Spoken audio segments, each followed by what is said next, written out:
What's up, dude? Let me start by saying orange chicken has absolutely nothing to do with authentic Chinese cooking. It's actually 100% an American invention. However, much like you, I am also a complete sucker for a huge bowl of tasty, crispy chicken smothered in a tangy, sweet and sour orange flavored sauce. I've been dialing in this recipe for many a moon, my friends, and I really hope you are gonna love it just as much as I do. Now let's go!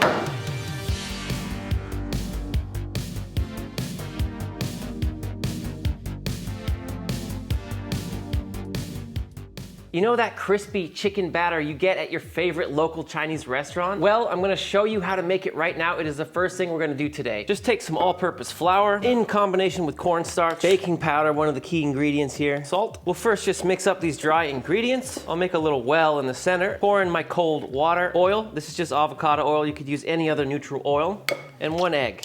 And all you gotta do now is just bring it together, my friends. I am telling you, when you see what this batter looks like when it's done, it is so good. Just bring it together. If there's a lump or two, that's okay. I'm just gonna cover this and stick it in the fridge while we prepare the rest of the dish. While our batter rests in the fridge, we're gonna go ahead and make some simple white rice. I'm just using some basmati rice, which is a nice long grain rice. You could use another if you wish. And for your standard rice protocol, just rinse it out with water 3 times. And then what I like to do is cover it with just a nail's length amount of water. This finger trick may seem weird to you, but I'm telling you, it works every single time. If rice is part of your life and you don't yet have a rice cooker, I highly suggest you get one, because the truth is I make mistakes, but it does not. So it's perfect rice every single time. However, I'll put a video down in the description if you want to learn how to cook rice without one of these. While that rice cooks, let's whip up our sauce so when the chicken is fried and nice and crunchy, it's all ready to go. Starting with some good old-fashioned water, white vinegar, mirin, which is a cooking wine made from rice. If you can't find it, you can skip that one. Sesame oil, dark soy sauce. For the sweet aspect, I like to do a combination of honey and white sugar. Shaoxing wine, I know what you're thinking. Shaoxing, Sonny, Shaoxing what? Just skip it, okay? Just skip it. It's all good. You don't need it. I'm a psycho. And my secret ingredient, can you guess what it is? A little bit of chicken bouillon. Just give it that little, what is that? That little, you know, when you're eating something and you're like, what is that? What is that? That's good. I don't know what it is,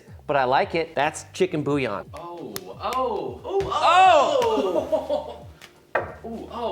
Yeah. Whoa. For the orange, I like to take off a little bit of the peel. For later, you'll see why. Demonstrate your knife skills. Takes me back to my fine dining days. When I see this, I think, great. Bullshit. You know what I would do? Don't try this at home, ladies and gentlemen. That's what I'm after right there. That is the perfect little piece of zest. And I'll do a few of these. And then I'm also gonna take just a little bit of zest off. God, look at that technique. I mean, I don't mean to toot my own horn, but that's good shit. Not too much zest, a little bit, maybe about 1/3 of the orange. And then I'll slice in half and juice it in. Oh God, dude. It's like it was hit by a truck. Look at that. Give your sauce a good mix to dissolve everything and you're good to go. I want to drink it. Dude, that tastes so good. Before we fry up our chicken, as a tasty little bonus, this is something you just gotta try. I swear by this mix. So simple. It's 5-spice, salt, white pepper, and sugar. Just combine everything, give it a little mix, and you're done. Of course, I'll show you why I made this in a second. And lastly, just combine a little bit of cornstarch with water to make a slurry. I like to just use my finger here to do this. This is what's gonna thicken your sauce to have it coat on the chicken nicely, as well as give that sauce a beautiful shine. Before we make our sauce, we just need to prepare a couple of aromatic vegetables for this orange chicken. Starting with a little garlic, I'm just gonna lightly smash it, just so I can get that peel off easily. And from here, I'll just calmly slice it up. Little thumb-sized piece of ginger, that's just peeled. And this I'm just gonna slice into slivers. And you can use chili flakes, but I'm gonna go for this one Fresno chili. Just open it up, get out some of that membrane. And from here, I'm just gonna dice it up and then across into little cubes. And that's everything done. You know that dirty, bulky beard trimmer that you've been holding onto for years and years? The one with 10 useless guard attachments and a really bulky power cord. Well, I think you and I both know it's time to throw that away and upgrade to the new Manscaped Beard Hedger Pro Kit. And whether you prefer a good old 5 o'clock shadow or a lion's mane, you can literally choose from 20 different haircutting lengths with a zoom wheel that only has 1 guard, which means you can finally throw away all those useless guard attachments that are taking up space in your drawer. The beard trimmer is waterproof, cordless, and rechargeable, so you can trim in the shower to save time and create less mess. Manscaped has also created dermatologist-tested beard care products. Their beard oil is infused with sweet almond, sunflower seed, and jojoba seed oil. And you can now cleanse your beard with their cruelty-free beard shampoo. You can also nourish your beard with their beard conditioner. And it's infused with coconut oil, shea butter, and vitamin mini. To finish, you can style the perfect beard with their beard balm. It smells amazing with a fresh blend of eucalyptus, rosemary, and lavender essential oils. Go to manscaped.com today and get 20% off plus free shipping when you use promo code ThatDude at checkout. That's 20% off plus free international shipping with promo code ThatDude at manscaped.com. Thank you, Manscaped, and now back to the video. The last thing we need to do is batter and fry our chicken, and for this, I'm using breast today. Look, more often than not, I'm a thigh guy when it comes to chicken, but for this preparation, I actually like breasts more. But by all means, if you want to do it with thighs, do it with thighs. And with this, I'll first just take off that tail, maybe get 2 nice pieces out of that, trim it up if need be. Maybe I'll slice this into thirds, and then just across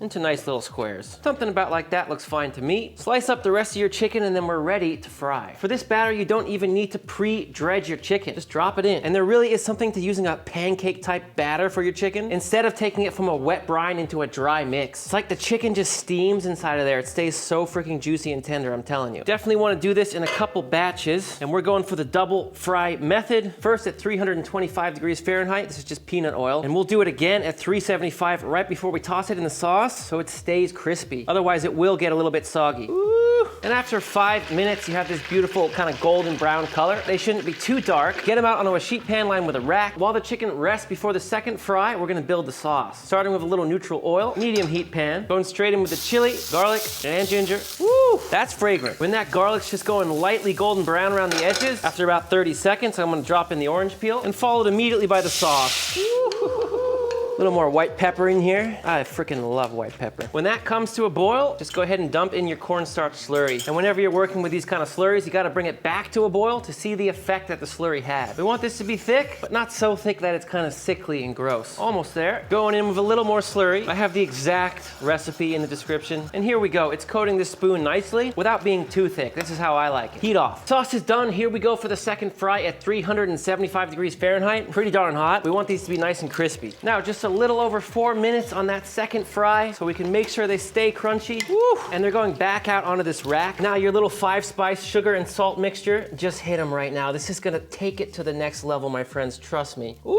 Now my friends, here's the thing. A lot of people are gonna think I'm crazy for this, but you gotta try this sometime. Yes, it's good tossed in the sauce over rice, of course. However, if you just fry these things off, leave them like this, dust it in that mixture, and you dip in the sauce like this, and you eat them like this, you will see that there are great pleasures to be had in life. I mean, to each their own, but that's like 5 times better than tossing it in the sauce because it stays super crunchy. We're gonna warm the sauce back up, drop all our chicken in. Oh, ooh, ooh, and sauce. How good does that look, huh? We'll serve it up right onto our rice. And when you're making this at home, try to do this all as quickly as possible so it'll stay crunchy. If this sits for more than a few minutes, it's gonna start to lose its crunch a little bit. And we're gonna finish with some toasted sesame seeds. All right, my friends, here we go.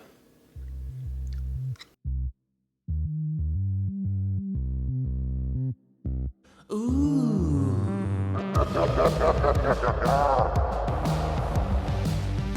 Huh? Oh.